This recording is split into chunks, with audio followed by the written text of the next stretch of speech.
রব্বুল আলামিন যতগুলো তথ্য দিয়েছেন ওই তথ্যের ভিতরে কোনো ভুল নাই। আল্লাহু আকবার। কোরআন বলছে লা শামসু ইয়ানবাগি লাহা আন তুদরিকাল কমার ওয়ালাল লাইলু সাবিকুন নাহার ওয়া কুল্লুন ফি ফালাকিন ইয়াসবাহুন। আল্লাহু আকবার। দেখেন বিজ্ঞানীরা তারা গবেষণা করলো, গবেষণা করে তারা প্রথমে বের করছে যে চাঁদ, সূর্য এগুলো নিয়ে তারা গবেষণা করছে, ব্ল্যাক হোল নিয়ে তারা গবেষণা করছে, সৌরজগৎ নিয়ে গবেষণা করছে। প্রথমে ওদের গবেষণা ছিল যে পৃথিবী ঘুরে না, পৃথিবী স্থির থাকে। আবার পরে তারা বললো যে না, পৃথিবী ঘুরে। কথা বলে না, আমি বলি আসলে ওদের মাথা ঘুরে, ঠিক ঠিক না? একবার ওরা বলে যে সূর্য এটা ঘুরে না, আবার বলে ঘুরে। এভাবে বিভিন্ন রকম ভুল তথ্য তারা দিয়েছিল। আমি বলি এই কোরআনের সাথে বিজ্ঞানের সাথে যদি কোনো কন্ট্রাডিক্টেড হয়, বুঝতে হবে বিজ্ঞান মিথ্যা, আল্লাহর কোরআন সত্য। আল্লাহু আকবার বলেন। আল্লাহ যে বলছে লা রাইবা ফীহি, কোরআনের মধ্যে কোনো ভুল নাই। মুফাসসিরিন কেরাম বলেছেন আল্লাহ এই কোরআনের ভিতরে যত তথ্য দিয়েছেন, তথ্য উপাত্ত ইনফরমেশন আল্লাহ তাআলা এই কোরআনে দিয়েছেন, এই কোরআনের তথ্যগুলোর মধ্যে কোনো ভুল তোমরা খুঁজে পাবে না। আল্লাহু আকবার।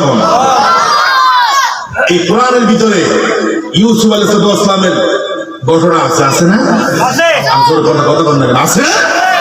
ইউসুফ আলাইহিস সালামের ভাইরা তাকে কুয়ার মধ্যে ফেলে দিয়েছে মারার জন্য। এখানে আপনার সুলাইমান আলাইহিস সালামের ঘটনা আছে, আছে কিনা? মূসা আলাইহিস সালামের ঘটনা আছে, ফিরআউনের ঘটনা আছে। একটা ঘটনাকে কেউ মিথ্যা প্রতিপন্ন করতে পারে নাই। আল্লাহু আকবার বলেন। নবী করিম সাল্লাল্লাহু আলাইহি ওয়াসাল্লাম তার উপর যখন কোরআন নাযিল হতে লাগলো, তিনি যখন মক্কার মানুষদেরকে কোরআনের দাওয়াত দিতে লাগলেন, নিজেকে আল্লাহর নবী বলে দাবি করলেন, তখন মক্কার কাফের মুশরিকরা মদিনাতে আসলো। মদিনাতে এসে ইহুদিদের কাছে পরামর্শ চাইল, আমাদের মক্কাতে মুহাম্মদ নামে একজন নবী দাবি করতেছে, তিনি কি খাঁটি নবী নাকি বেজাল আছে, এটা আমরা কেমনে প্রমাণ করব? ওরা বলল তোমরা তিনটা প্রশ্ন করবা, এই তিনটা প্রশ্ন করার পরে যদি সে জবাব দিতে পারে তাহলে বুঝবা সে আসল নবী। তিনটা প্রশ্নের জবাব যদি দিতে না পারে তাহলে বুঝবা তার ভিতরে বেজাল আছে, সে আসলে নবী না। আল্লাহু আকবার। আল্লাহ নবীর কাছে তারা এসে প্রশ্ন করলো, নবী তুমি যদি নবী হয়ে থাকো তাহলে আজ থেকে শত শত বছর আগে গুহার ভিতরে কয়েকজন যুবক তারা লুকিয়েছিল, ওই যুবকদেরকে কি বলা হয়, ওই যুবকদের কাহিনী তুমি জানো কিনা? 2 নম্বরে তারা জিজ্ঞাসা করলো, পৃথিবীর মাশরিক থেকে মাগরিব পর্যন্ত, পূর্ব থেকে পশ্চিম পর্যন্ত একজন বাদশা সফর করেছে, ওই বাদশার নামটা কি? 3 নম্বর প্রশ্ন করলো, রূহ কি জিনিস? এই 3টা প্রশ্ন তারা রাসূলকে করেছে। আল্লাহ নবী তাদেরকে বলছে আমি কিছুদিন পরে তোমাদেরকে জবাব দিয়ে দিব। কিন্তু আল্লাহ রাসূল ইনশাআল্লাহ বলতে ভুলে গেছেন। কি বলতে? ইনশাআল্লাহ। জোর করে কি বলতে? ইনশাআল্লাহ বলতে ভুলে গেছে। এজন্য ওহী আসতে কয়েকদিন দেরি হয়ে গেছে। এবার তারা নবীদের কাছে আসলো, এসে বলল, মুহাম্মদ তোমাকে যে 3টা প্রশ্ন করেছিলাম ওই 3টা প্রশ্নের জবাব আমাদেরকে দাও। নবীজি বলছেন আমার কাছে এখনো ওহী আসে নাই, ওহী আসলে পরে তোমাদেরকে আমি 3টা প্রশ্নের জবাব দিব। কিন্তু নবীজি ইনশাআল্লাহ বলেন নাই, এই জন্য ওহী আসতে দেরি হয়ে গেছে। আল্লাহু আকবার বল।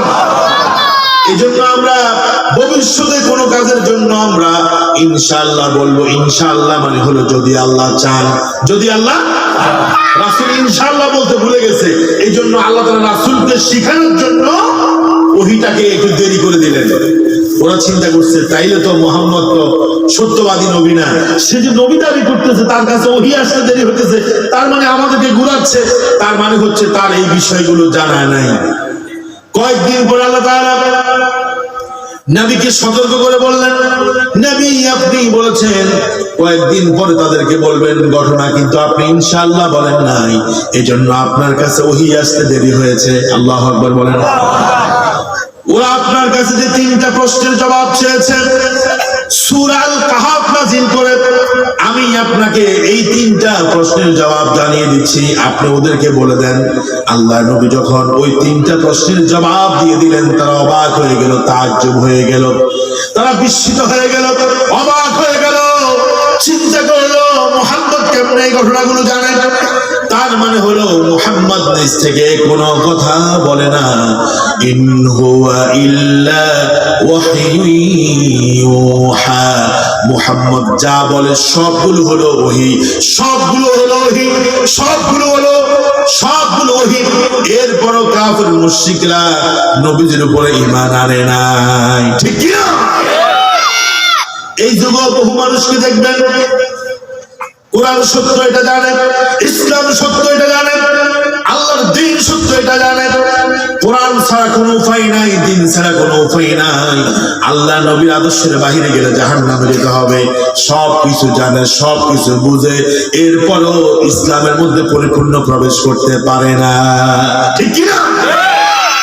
আল্লাহ রাব্বুল আলামিন বললেন, ইয়া আইয়ুহাল্লাযীনা আমানু উদখুলু ফিস-সিলমি কাফা ওয়া লা তাত্তাবিউ খুতুওয়াতিশ শাইতান।